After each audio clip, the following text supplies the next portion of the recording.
hundreds of millions of dollars in a Boeing 757. I think there are two of them. And they put cash. And it was so much that there wasn't a bank that had any money left. They stripped them of all their money, sent it to Iran, almost as ransom. And many people, many of the greatest military scholars are saying for years that president should have taken out Iran because they wanted a nuclear weapon. Joe Kent, he just resigned the conflict with Iran. It's a good thing that he's out because he said that Iran was not a threat. Welcome to American News Network to talk about what affects Americans and America. First thing is Joe Kent resigned, but this is why I'm making this video and this is why I'd like to bring this up. First thing is, this guy was weak on security anyway. And how do I know? This statement specifically said he didn't think Iran was a threat. Can I explain something to you if you're, let's say, under the age of 30? Under the age of 40 maybe. Some people that I know, when Iran was taken over by the Ayatollah Khomeini, when he was released from prison from France of all places, and the Ayatollah came in with his regime and completely flipped this country over. But when he did flip this country over, when he turned the chessboard over, he took some Americans with him. And our weak, terrible president at that time was Jimmy Carter, and he did nothing. He sat there while these Americans were held hostage. And I've got to tell you something, that didn't sit well with, or even a guy like President Trump. And I've heard him talk about this over the years. And I've seen countless attacks from the Iranian regime on Americans, on American assets, on American favorability locations, and people that were involved with America were also at the bad end of some situations involving Iran. So let Joe Kent go. He doesn't deserve to be involved with the Republican Party in any degree. He's weak. So let's talk about this next point. I'd also like to go a step further and just say, here's how much of a threat Iran is, just so that you can put it into context. If Iran would have gotten a nuclear weapon within minutes, it would have been shot, or they would have shot at Israel and the United States.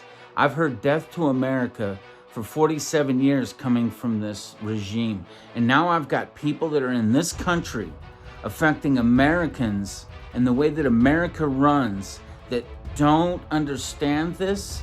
Let me make it clear for you. Iran is an imminent threat. Trump shouldn't be so peaceful with the way he's handling this regime, in my opinion.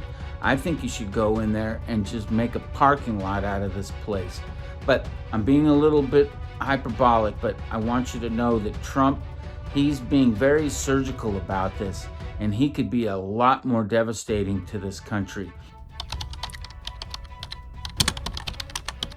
Our allies, France and England, these guys not standing by us. But the one that I want to point out more importantly is, and they just don't seem to learn. They didn't learn in World War I.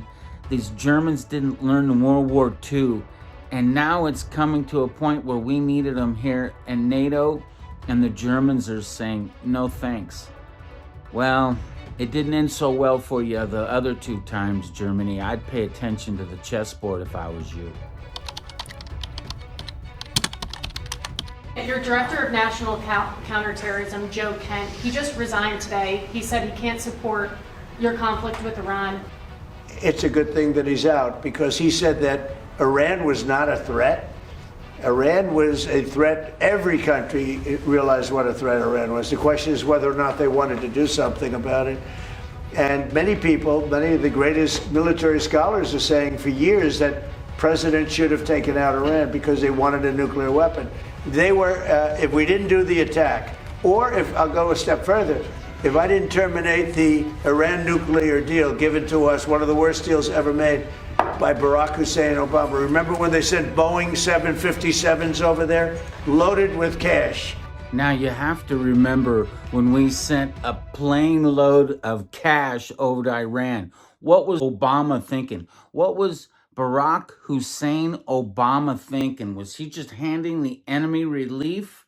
I don't know. I tend to wonder about that. But here's the comparison.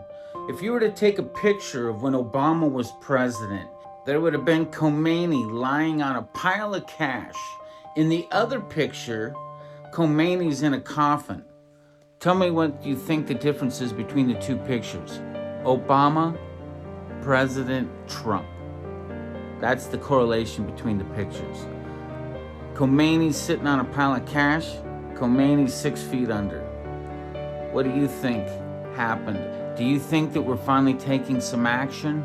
Or do you think we should go back to Obama? Do you think we should let Iran keep kicking our ass?